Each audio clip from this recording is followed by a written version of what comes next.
สบายดีทุกคนเนาะมื้อนี้เราก็จะพาทุกคนมาเฮ็ดหนึ่งปลาเนาะหนึ่งปลาเอือบที่เราเอือบไปแล้วนะเราจะมาหนึ่งเนาะก่อนอื่นเราก็จะไปดังไฟก่อนเนาะเอาเลย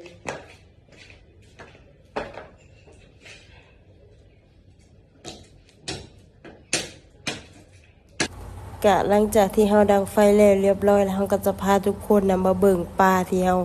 เอือบไว้นั่นเนาะทุกคนมาเบิ่งกันเลยนี่ก็คือแบบกล่องปลาที่เราเอือบไว้นะทุกคน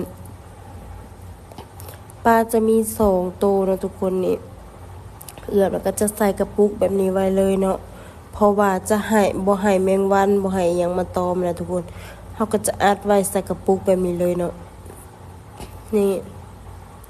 ปลาเนี่ยตัวใหญ่ๆทุกคนปลาปากเนาะข่อยเอิ้นว่าปลาปากหรือว่าคนไทยเอิ้นว่าปลาตะเพียนนั่นเองเนาะ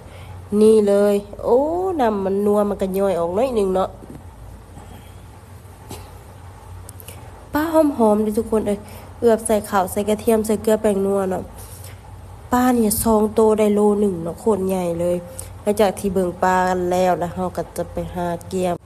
หม้อ1เนาะก่อนอื่นเบิดก็เกี๊ยมข้างเนาะก็เอากระซามก้นขาดนี่ขึ้นไปข้างนะทุกคนนี่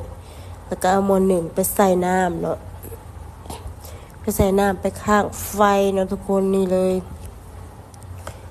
หลังจากที่เฮาเกี๊ยมแล้วแหละเนาะทุกคนเนาะ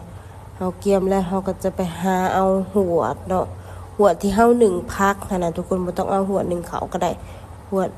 ตัวเฮาแบบตัวมันเก่าแล้วตัวที่เฮานึ่งพักนึ่งหยังนะทุกคนเฮาก็จะมาหาถุงยางเนาะเพราะว่าข่อยอยู่ห้องหมอแล้วข่อยก็บ่มีใบตองเนาะข่อยจะใส่เป็นถุงยางในการใส่ปลาเผื่อว่า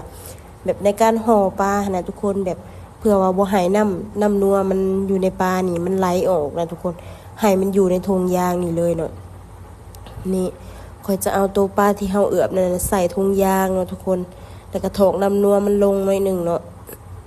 ปลาข่อยก็ยังตัว1เนาะข่อยนึ่งไปแล้วตัว1เนาะตัวบักใหญ่นะทุกคน2ตัวก็จะได้โล1เนาะนี่เลยหลังจากที่เฮาใส่ถุงยางแล้วเฮาก็จะไปหาหัวซิ่งไข่นะทุกคนมาถูบใส่เนาะให้มันหอมนะทุกคน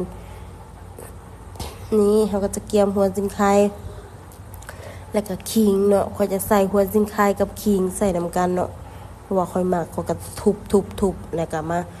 ตัดเป็นตอนเนาะแล้วก็มาใส่เลยโรยไปให้มันทั่วโตปลาเนาะทุกคนแล้วก็อีกอย่างนึงที่ค่อยลืมมาใส่เนาะก็คือใบขี้หูนะทุกคนใบขี้หูนี่มันจะเฮ็ดให้แบบ